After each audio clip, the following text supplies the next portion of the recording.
Halo sahabat Sains Seru. Tubuh kita nih bereaksi dengan berbagai macam cara terhadap suatu kejadian. Kalau ada yang bikin sedih, kita bakalan nangis. Kalau ada kabar gembira, kita senyum. Dan kalau ada yang bikin kesel, kita bakalan marah. Nah, pada video kali ini, kita coba lebih fokus membahas emosi marah. Kita bakalan ngejawab pertanyaan apa sih yang terjadi pada tubuh kita ketika kita marah. Yuk langsung aja kita bahas. Jadi marah itu sebenarnya adalah emosi yang wajar. Pasti semua orang pernah marah. Tapi spektrum, frekuensi, dan apa yang men-trigger orang menjadi marah itu beda-beda. Ada orang yang kadang marah bahkan cuma karena hal yang sangat kecil. Misalnya baru-baru aja ada orang yang geram cuma gara-gara kata anjay. Nah ternyata ketika kita marah, ada banyak perubahan yang terjadi di beberapa organ tubuh. Yaitu yang pertama di otak. Di otak itu ada yang namanya area frontal atau lobus frontalis yang fungsinya untuk mengendalikan nalar atau pemikiran rasional dari seseorang. Ketika marah, fungsi rasional ini menjadi terganggu sehingga kita sering membuat keputusan dan bertindak tanpa didasari nalar rasional tersebut. Ujung-ujungnya banyak orang yang menyesali tindakan itu.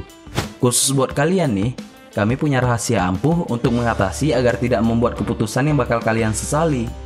Saat mulai marah, coba dulu hitung dari 1 sampai 10 di dalam hati sebelum melakukan tindakan. Karena respon saraf biasanya dapat mengembalikan rasionalitas dalam 2 detik. Jadi ketika kalian menghitung dalam hati, kalian dapat memendam emosi dan berpikir rasional kembali. Selain bagian frontal, ketika marah ada area pengontrol emosi yang lebih aktif yang disebut amigdala.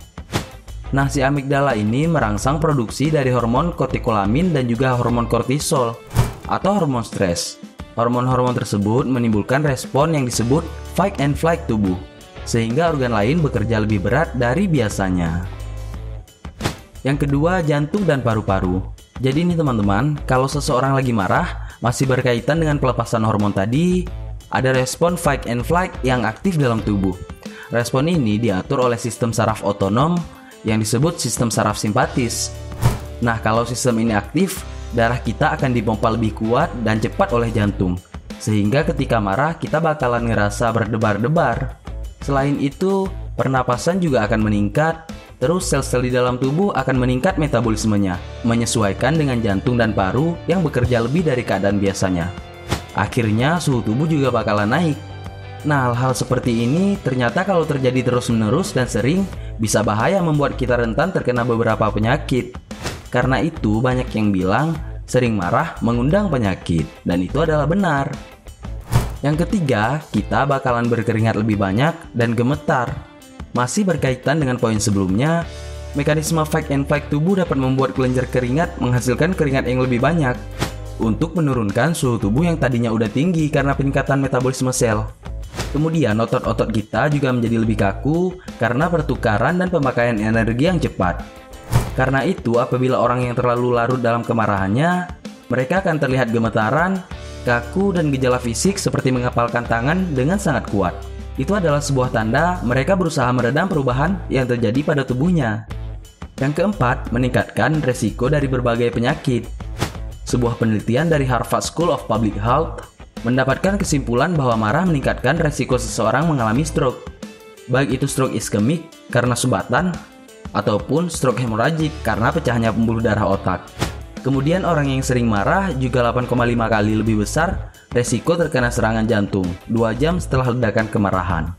Penyakit lain yang bakalan sering muncul setelah seorang marah adalah low back pain atau nyeri punggung, dan sakit kepala seperti migrain baik sebelah maupun kedua belah bagian kepala. Intinya, marah-marah itu nggak bagus, baik secara sosial karena kita sering membuat keputusan yang kita sesali saat marah, ataupun secara fisik, karena tubuh menjadi lebih beresiko terkena berbagai penyakit. Jadi kita perlu terus berusaha mengontrol rasa marah ini. Hal ini dapat kamu lakukan dengan mengatur pola diet dan olahraga teratur ya teman-teman. Nah, itu dia perubahan-perubahan yang terjadi pada tubuhmu ketika kita sedang marah. Semoga postingan kali ini bermanfaat buat kita semua. Terima kasih buat kalian yang udah nonton videonya sampai habis. Bagi yang masih gabut, nggak tahu mau ngapain, mendingan coba nonton video kami yang lain. List rekomendasinya udah kami tampilkan di layar monitor. Langsung aja dipilih salah satunya. Segitu aja video kali ini, sampai jumpa di video berikutnya. Stay safe and stay close.